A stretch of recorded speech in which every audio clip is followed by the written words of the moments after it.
Les pourcentages au brevet, on s'entraîne dans cette vidéo, on fait le petit 4 de l'exercice 1 du sujet Polynésie du 7 septembre 2020. Un article coûte 22 euros, son prix baisse de 15%. Quel est son nouveau prix? Pour déterminer un prix final lorsqu'on connaît le prix initial et le pourcentage de réduction, on a deux méthodes. On commence par la première méthode. Je prends la feuille du haut. On va commencer par calculer le montant de la réduction, c'est-à-dire 15% de 22 euros. Le calcul à effectuer, c'est 15 sur 100 fois 22. On peut taper à la calculatrice, ça donne 3,3. Alors attention, c'est 3,3 euros, ce n'est pas le prix final, c'est le montant de la réduction. Je vais donc devoir calculer dans un deuxième temps 22 moins 3,3 euros, le prix initial moins le montant de la réduction. Ça me fait 18,7 euros. Je peux dire que le nouveau prix, c'est 18,70 euros. On passe maintenant à la deuxième méthode. C'est la méthode des grands. Je me mets sur la feuille du bas. On va commencer par calculer le coefficient multiplicateur. Ce coefficient multiplicateur, je le calcule en faisant 1 moins 15 sur 100. Alors pourquoi 1?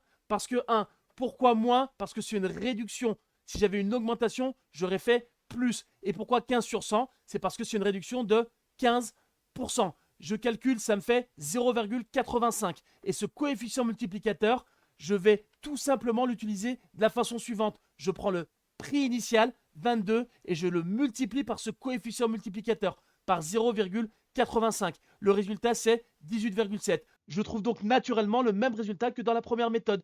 18,70 euros, c'est le nouveau prix.